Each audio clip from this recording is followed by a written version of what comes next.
Hello, we are live at the Conscious Media Festival in Austin, Texas, the second annual Conscious Media Festival. We've been at it all day long with incredible speakers. Has it been amazing today? Absolutely. Oh my God. Yeah, jaw dropping, and it's getting better and better and better. So we decided to live stream one presentation, and that is our presentation called Perfecting Your Platform, which is what we're presenting to you today. So before we dive into that with this amazing group of speakers, let's take a moment to recenter. We've shared so much energy today, received so much information, and before each presentation, we have taken a moment to just kind of dive in and recenter. So let's all do that. Everyone listening and everyone here in the room, let's take a moment. You can close your eyes if you like, or you can just begin to settle into yourself right now, calling all of your energy back in, sealing yourself, bringing your sovereignty back to yourself, feeling your ascension column reaching to the core of the earth, and extending your crown chakra up, making that divine connection. Beginning to slow your breath down, and just finding that beautiful stillness within. What a beautiful place to constantly return to.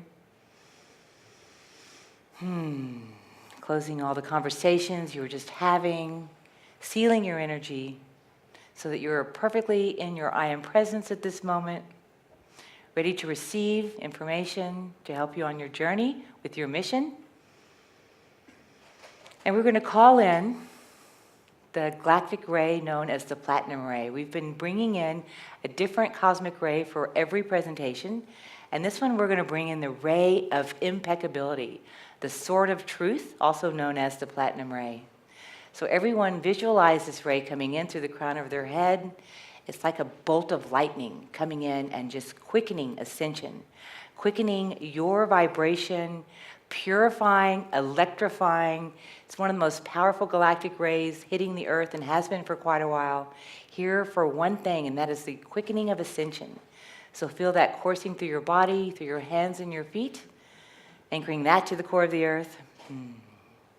Feeling it like the sword of Excalibur, just the perfect sword of truth, the sword of Pallas Athena, straight, made of liquid light. Yes, bringing that through, letting it just purify everything in your field, feeling your field becoming more and more coherent as we continue creating this beautiful sacred geometry we've been creating all day long with each speaker, with each up-leveling. We've been building a beautiful, complicated, gorgeous, colorful, complex platform that's floating above all of our heads, that is huge, where we are meeting with the divine and co-creating new earth. Yes, that is what we are doing. We're building new earth, and we are all leaders of this movement.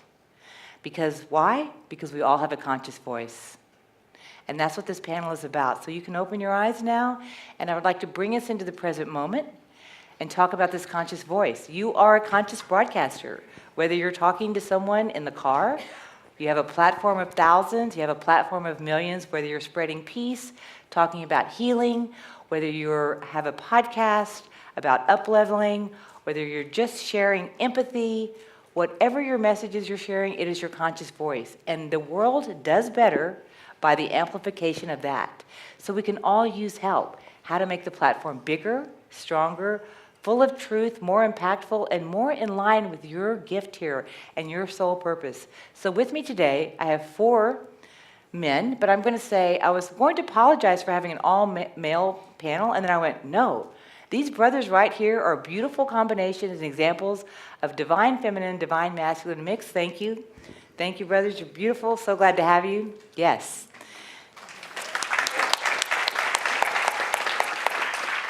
So I'm going to say their names, and they will have, I'll just go through, and everyone has like 15 seconds to just throw something out. So starting with Wesley Parrish, Obsidian Blade podcast. Obsidian Blade, and I've kind of just summed it up as tools for empaths. So creating events, retreats, and online courses to help all of you feel empowered with your natural gift. Beautiful. Hello, Brandon Beachum, the Positive Head podcast. And I do a show 5 days a week, and the aim of my show is to help spiritual seekers maintain an elevated vibration. It's one thing to know we're all one in the ultimate nature of reality, and it's a whole other thing to really integrate that into your daily life. And that's sort of my gift and specialty, I suppose. Hi, everyone. I'm Patrick Kronfli. I'm one of the co-founders of UNIFY.org, and we organize global synchronized days of intention and social action. And so we bring communities of people around the world together on Earth Day, Peace Day, World Water Day, and in masses come together into a place of spirit, each in our own way, and then from that place of deep connection, take action to transform the planet. Beautiful. I'm Seth Blaustein. I'm a storyteller, filmmaker, entrepreneur. A few of my projects, Voice and Exit's a conference and festival here in Austin that's all about kind of exploring paradigms of the future. So whether it's in health, wellness, all the way up to law, governance, medicine, all of the paradigms that we kind of know contribute to human flourishing but don't exist out there right now. And then I'm very passionate just about storytelling in general. Viral videos, worked a lot with Patrick, with UNIFY, and excited to be here. Beautiful. I'm going to start with you, Brandon. What would you say to someone who's just beginning? We're going to cover the gamut here, a lot of subjects. Let's start with someone who's just been attracted, like, you know what, I have a conscious voice. I feel urged to share it. Where would they begin? Great question. The beginning is the best place to begin. And I think of Henry Ford. Stan Larimer threw out Henry Ford in the Model T earlier, and he said, whether you think you can or think you can't, you're right. And I think that's a really important thing for anyone considering any kind of platform to take into consideration. You definitely can do it if you believe you can. Now, then what does that look like? Well, as someone who's been a serial entrepreneur my whole life, I've definitely strategized and schemed, and how do I make something, have the greatest impact? And really with this podcast, with Positive Head, the thing that I approached differently was I moved fully into my heart. I looked at what was my intention, what was the gift that I had to offer, and kind of put aside for the first time in my life the rewards piece of it. Like, what's in it for me? How much money can I make? Or success can I get? It's just like, moving into that spot of, if I can help one person, and I'm pretty sure it's going to help me because I have this desire to get this message out to the world, that was huge. And by moving into that place, that pure intent, a lot of good things unfold. And I've also really just worked on that a lot in general in my life, getting into the flow with having ideas about things, but then a healthy sense of detachment with them. So do it because you love it. Just same way if you're making music or art, don't do it for the end success. That's a byproduct of your intention. So if you can look and really get in tune with that and then put it out to the world, you'll see exactly what you should see from it. And that's the best, piece of advice I feel like I can give is, perfect is the enemy of good enough as well. A lot of times we overanalyze, moving out of the head. What's the next big thing? How do I do it? How do I get on that wave? No, make your own. What is true for you? What is your unique way of bringing awareness or consciousness to the planet? And the people who are meant to find it will find it. It's frequency, it's vibration. You're going to find those, whether it's 10 people, 1,000 people, 100 million people. So that's the thing that I would say is really, and oftentimes don't get too attached to your initial ideas, because what will unfold is, your higher self can see the chessboard way better than you can. A lot of times it's just meant to take you one step down the road. If you can have a loose, sense of attachment to any particular idea, that really helps to be fluid and live in the flow. Wes, do you have anything to add on this? Yeah. I know you do. Yeah, I do. That's what I'm paid for. No, I think that's brilliant. That's absolutely true. And I think there's two levels to this as well. As finding your voice takes time if you haven't used it yet, right? It's a muscle. You've got to grow it. You've got to put yourself at risk and expose yourself, and that can be scary at first, but you've got to repeat that process until you feel fluid. And again, your initial idea of what you do will change, and you have to not be married to that initial inspiration, because in the end goal, you are here to serve. And you have to remember, when you're dealing with an audience, you're not the hero. You are actually the guide. The people that you're serving are the hero in their own life. And that's what you want to maintain a focus on. And I think the other half to this That's is... a great message. Yeah, it's one that you can mistake. It's not about you. It's about us, but more about them. I think finding your voice, practice that, and then there's the whole kind of establishing, well, is this going to become a business thing? And that's a whole other aspect that we can get into in a minute if you want. But to at least give yourself that space to be like, okay, let me take the pressure off of this being a business at first so that you can gain those muscles and finding the authenticity of who you are and the fluidity of speaking in your higher truth. Beautiful. Let's move to the subject of virality, going viral. Seth, you and I have talked about this a lot. It's kind of like the prize in social media, having something go viral. And I know you've talked about having a formula for making something go viral. And I think we'd like to hear that. I don't know that we've gotten it down to a formula, but there's definitely, I would say, consistent characteristics of things that get, some people would call it like stickiness, or it's just engagement online.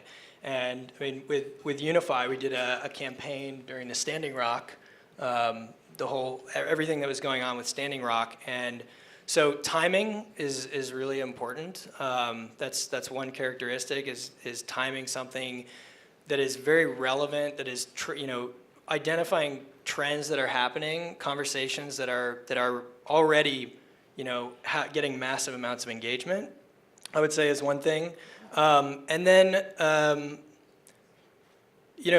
one thing that's really worked with UNIFY has been just being really, really authentic and getting into kind of an emotional state with this, like appealing to the emotional response of what's really happening there. On a level, it's storytelling. It comes down to storytelling, putting yourself in somebody else's shoes. And then some of the basics. If Facebook is your platform, with video, I mean, video is kind of what I work in. The first 3 seconds is everything. I mean, if you don't grab somebody when they're scrolling down their feed and have an image and/or text plus an image, in the first 3 seconds they're gone. They're going right past it.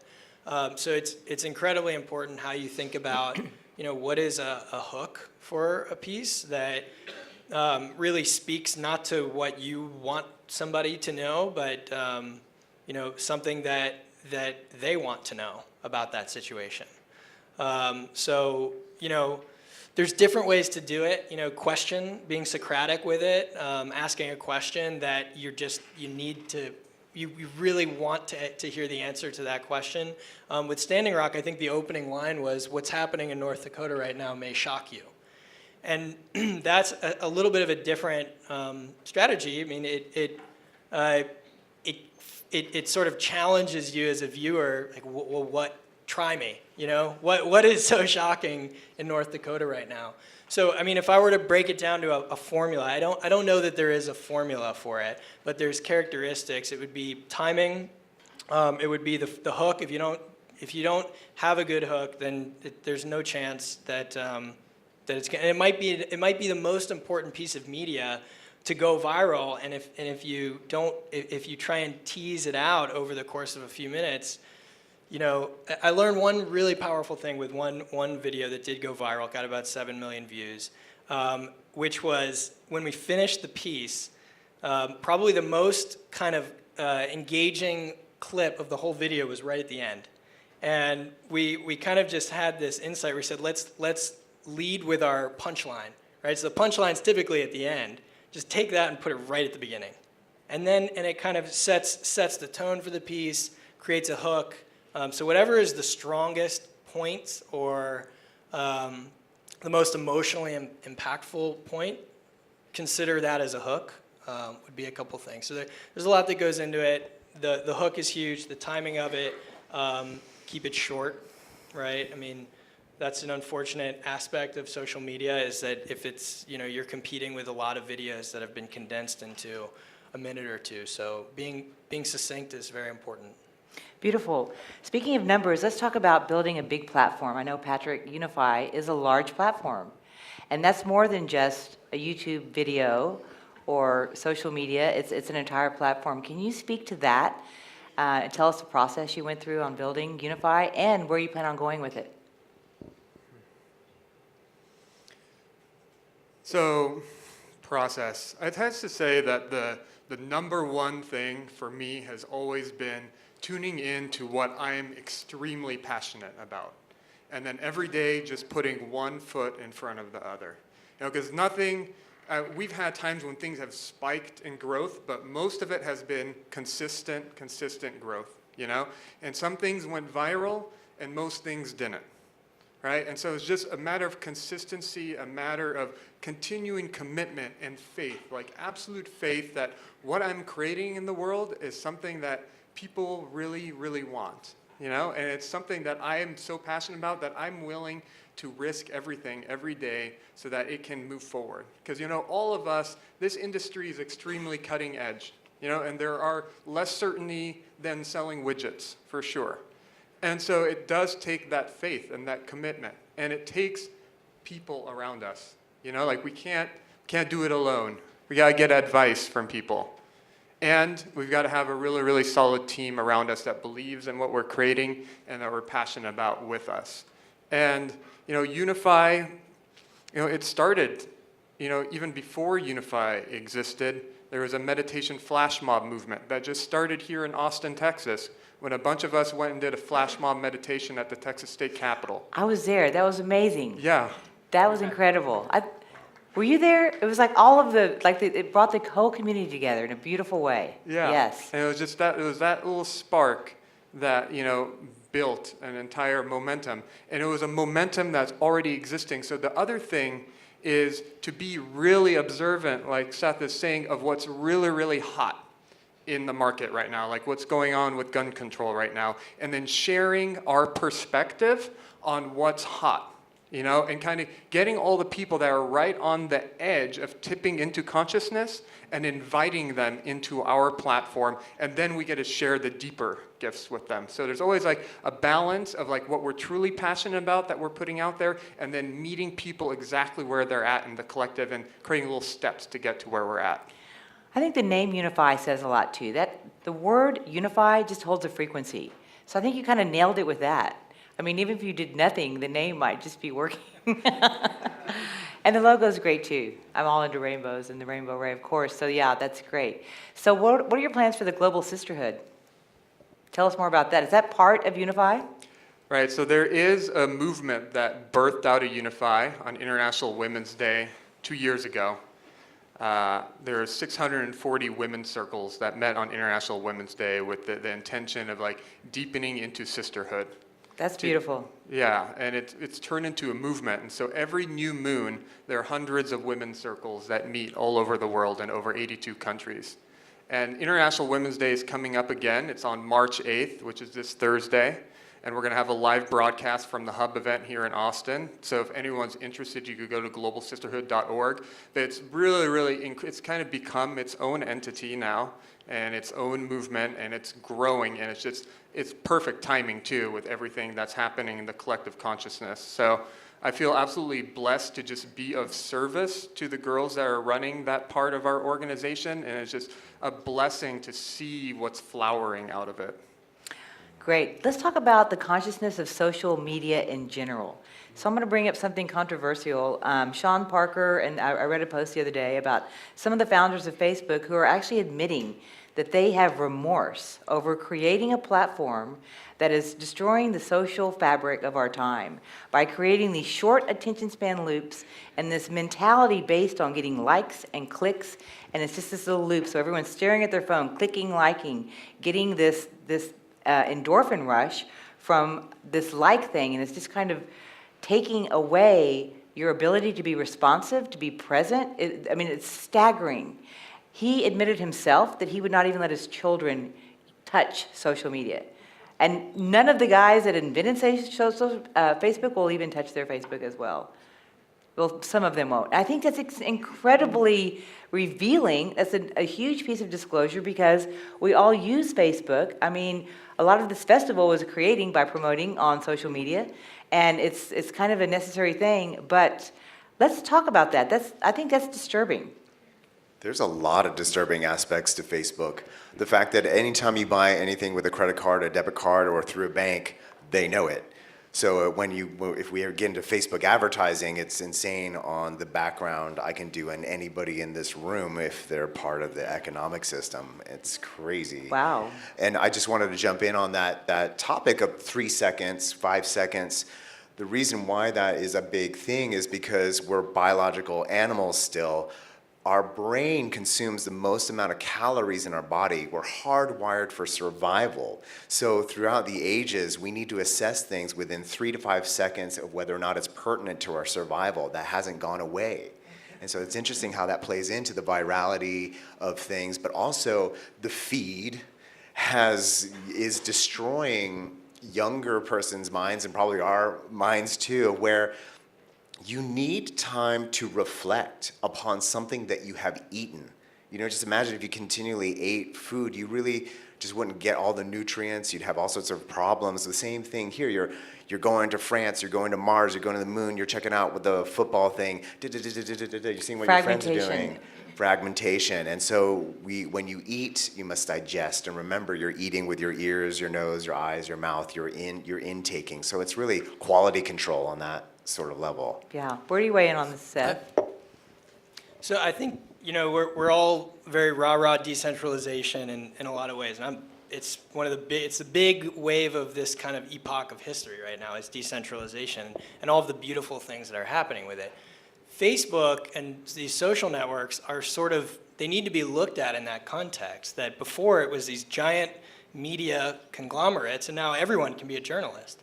And so certainly there's going to be some sociological and psychological adaptation that's going to have to happen in a world where suddenly I've got a 4K camera sitting next to me and it's in everyone's pocket and I can live stream to millions of people or hundreds of people, the average live stream. So yeah, certainly there's going to be people who figure out, how do you get people to listen to my story?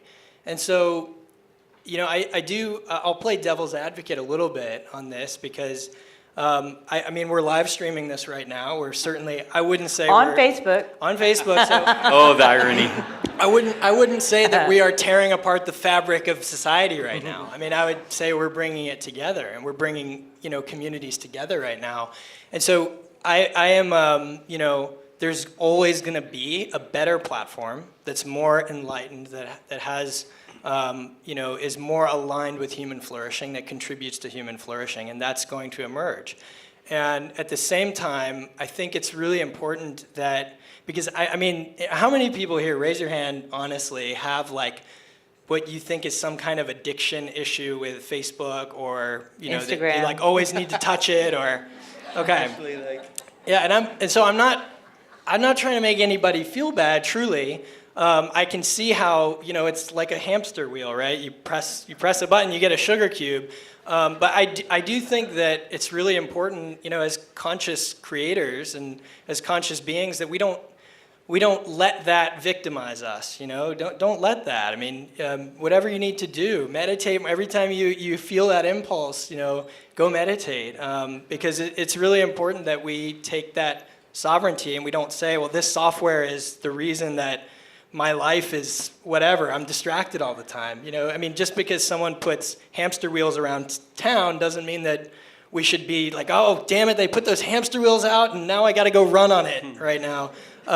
So and again, I like checking my phone all the time, and but I don't think it's as bad as, and I wonder what's really going on with this campaign, because it feels a little too concerted to me, like too much of a coordinated, oh, Facebook's I evil. think the takeaway is to be conscious. Be conscious, To be right? conscious of all of our devices. Devices, have their own downfalls. It's Exactly. like, it's important every day to disconnect from your device, to ground, like Dan Winter talked about. So it's all like a balanced diet of this electronic feed we're having. We got to use it. Like, I love Facebook for getting the festival off the ground and what it does. Also, I love disconnecting from it. Right. And I love putting my phone on airplane. And I love being reminded to put my phone on airplane. I think we should all be... Learning and adapting to a decentralized world where we can all be journalists. We can Yes. all make stories. Yeah, it's like water. I mean, it's the best thing for you, but it also can kill you if you have too much of it, right? So we don't have to engage. And what I noticed with myself is if I'm having that sort of addictive moment, and I tune into myself, tune into my heart and how I'm feeling, you feel off, you feel weird, you feel uncomfortable. And so really look within and say, hold on, I feel like, it's almost like the phone's there and it's like a drug, right? And you're feeling like cracked out over this thing. And if you're feeling not like good. that, put it Not in good. airplane mode. Go out. I just spent a week in Costa Rica, in bare feet the whole week, going through mud, At first I was like, ugh, after a day or so, I was like, oh, this feels really nice. Like, I'm really grounding. My phone was off most of the time. So making, just because they make the Doritos so that you're addicted to them doesn't mean you've got to keep eating them or even pick them up. Great. Wes? Okay, so let's move on and let's talk about the future. So where do we see, what would somebody need to know right now about moving forward in the future, using your platform? Is there a new trend coming up, like such as more podcasting? I think podcasting is great and it's going to keep exploding. So what are your thoughts on the different platforms there are, such as YouTube, podcasting, videos, online VR. courses, VR, all that? I'd like to hear those thoughts. Because people are trying to choose what to use, which tool. In my opinion, and I think that the best platforms are going to be the platforms that inspire people to get together in person. Mm-hmm. And where the platforms themselves are a medium for transferring information and inspiration, but they really facilitate human connection.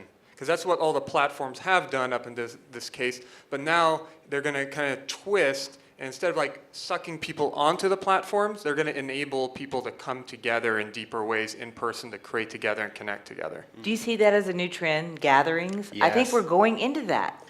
It's exactly what I just experienced in Costa Rica was Superhero Academy Mastermind Meetup.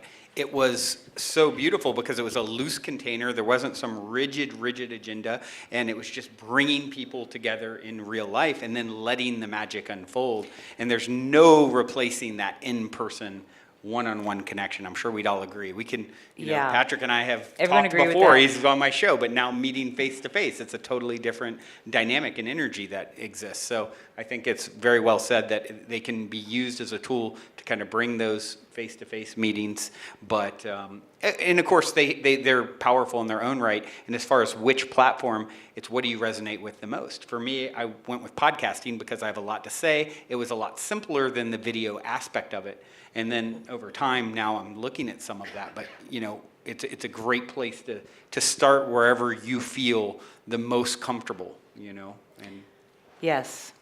Yeah, I was just going to say, there's this paradigm of thinking, a book by a guy named Joseph Pine called The Experience Economy.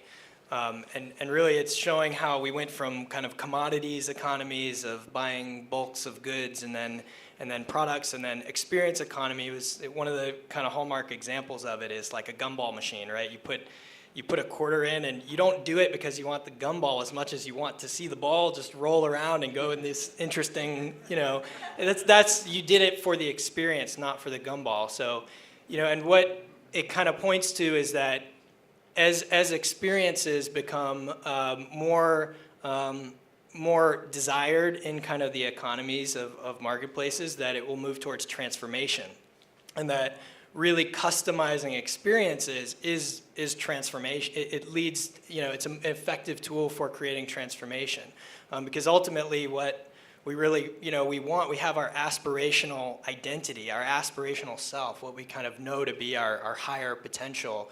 And I think that platforms and content creators who can help speak into and help guide people through those transformations is going to be like the currency of the digital sphere. And then this is why, I'm a festival conference producer, because when you really think of the most transformative experiences, they're usually not sitting in front of a screen. They're usually not, movies can sometimes be a big shift for people, but many times it's like, when I'm like, oh, that time where I was with Patrick or I was at Burning Man or whatever it is, it's these really profound transformative experiences you have with other individuals, because we can't remove the power of being together. And so I really see that we're so excited with all the digital technologies and the internet's in its full boom right now of capability. And at the same time, I think there's this yearning for coming back to like, okay, man, I should put my phone on airplane mode this weekend and like go on a hike or go paddleboarding or, and come back to those in-person experiences. So I think that events, creating, like I love mystery rooms. You ever done like a mystery room?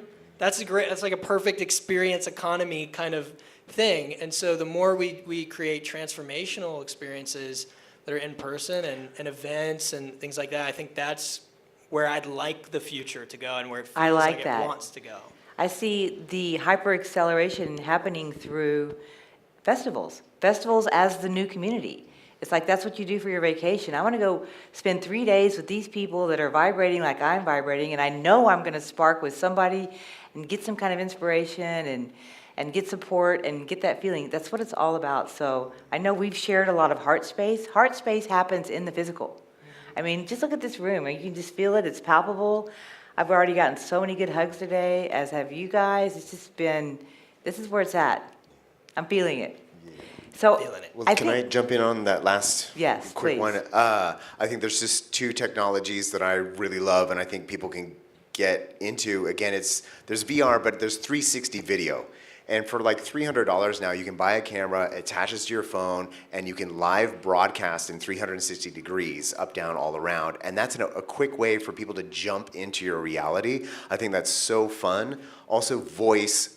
Moving on from podcasts, now you have these different, like Apple HomePod, you have things Alexa, I don't know what they call the Home, or Google Home. Now people will be on demand saying, hey Alexa, or hey Siri, play me my meditation, play me my podcast, or give me advice today. And you can actually be that voice of insight on demand in everybody's home. And so that's the future of voice right now. Well, a great opportunity for more content creation. We are all content creators, so there's unlimited amounts of content that can be created right now. The sky's the limit. The world is ready. Yeah, and I think there's a shift. We have to remember we're in history. We might get to post history, but we came from the industrial age to the information age, and now we're entering into the human age. And what does that look like? And it looks like you. We think. Yeah, we think. Okay, we're going to open it up to the audience for some Q&A. Unless somebody has a closing thought, we're going to get set up and hear from the audience. How's that sound? Cool.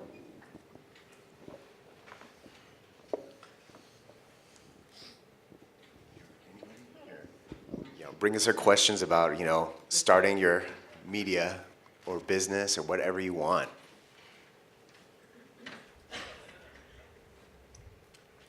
Hello? Hello. Perfect. Hi. So my name is Erin, and I am working on a global revolution of connection. And I'm curious, we're talking about how in-person connection and creating these events and experiences are the way that we really generate that heart field.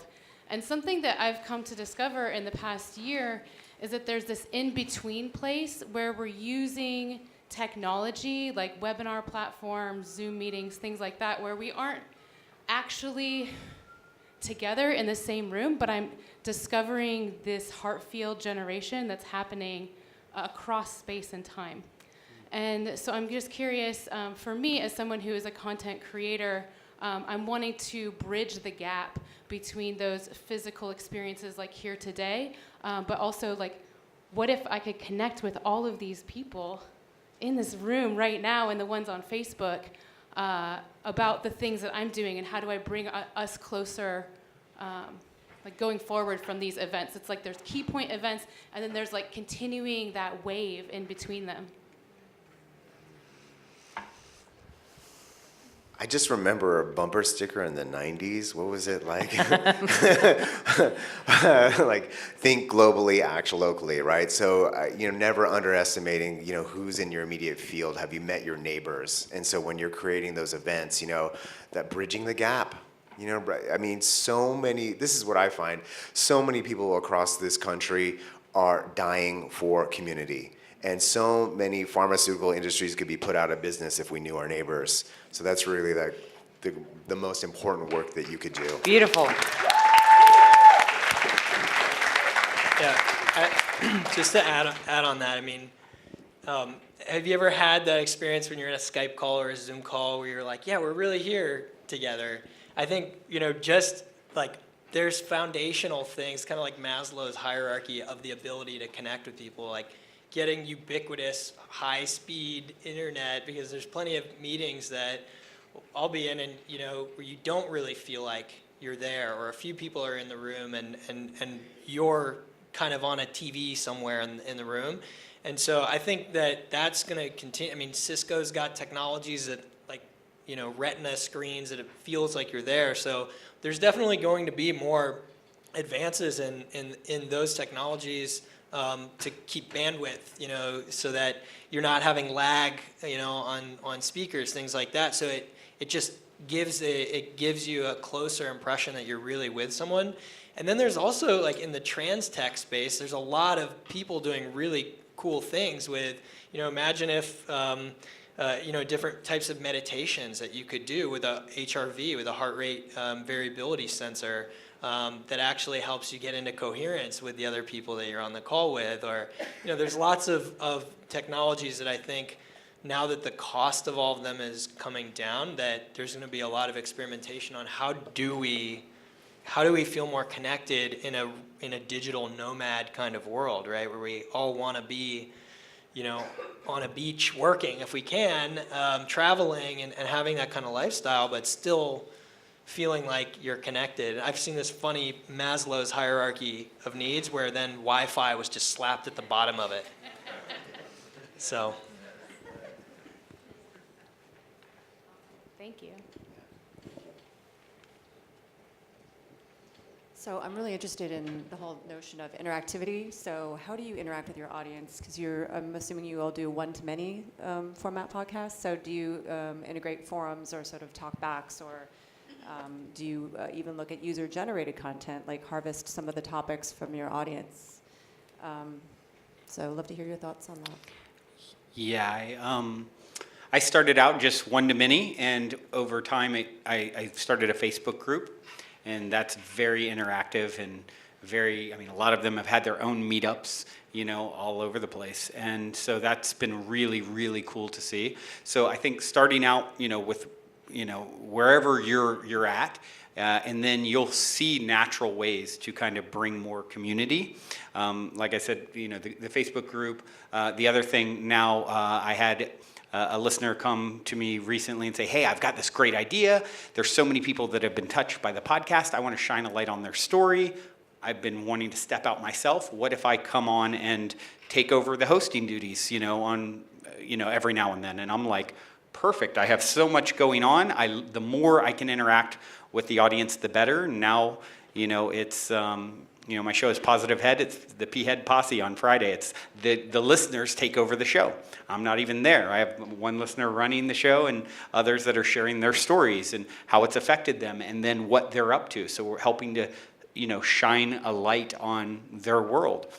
And that's been very well received so far. So those sorts of things seem to naturally arise, as at least for me, they've naturally arisen as I progress. And the more you can include the listeners, the better. All successful shows, that's like the one foundational thing. So certainly anyone, I answered the question about how to start, keep that in mind. How do you interact with them? The more you can interact, I take a lot of questions as well from listeners.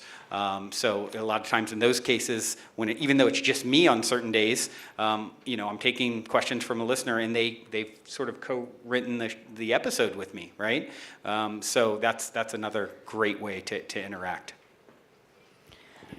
I'm gonna just throw this out here as a closing kind of question for the panel. It's great to hear what other people are listening to. So let's just go down the row and talk about what are your favorite platforms that you listen to. Who do you think is doing it really well? I'll start. Sandra Walter, I think she's building a really platform based on one thing, and that is the purity of her message. She never varies from her message. Yes. She started a global meditation a couple of years ago. It gets hundreds of thousands of people that listen every Sunday together around the globe. It's palpable, it's powerful, and she has just been pure to what she's been doing. Very pure. Very pure. She just doesn't veer. She does her newsletter, she does her YouTubes, she does her meditations, and you rely on her. She's like a force in your life. So I'm going to vote for her as one of my favorite picks, who's doing it really well. I would say one of my favorites is Esther Hicks.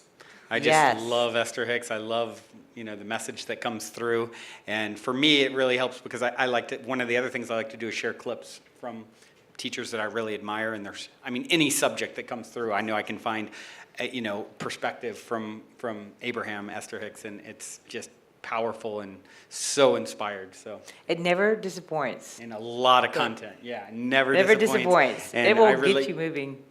That's funny because I was going to say the exact same thing. Re- And I think it's an interesting kind of case study too, because Abraham, Esther Hicks, all that material that's on YouTube is copyright, right? I mean, they could very easily take all of that off YouTube, but they've just kind of had, even with The Secret, just kind of like released the message, and they withdrew from the film, and they just put all of it out there and let truth, and let the power of the message just get everywhere. And when you go to the seminars, I mean, it's incredible, but there's never an empty seat. So it's definitely a strategy. It's like, if you're thinking about how do I monetize this, or just if you believe in your message and you know that it's going to resonate because there's a seed of truth in it, then just get it out there, and don't be so worried about, like, how am I going to monetize this, or how is this going to convert into some revenue stream or something like that. So then I'm a big Audible dork, so I listen to lots of audiobooks. I love listening to audiobooks.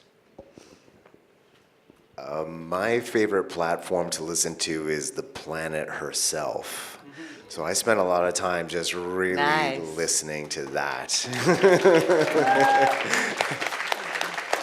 And from there, and I just feel like that's where we are. We're still in school, in the university of the universe, and I think we're still learning to listen, and to read, and then when we do those two things, then we can learn to talk, and that's where we're at right now.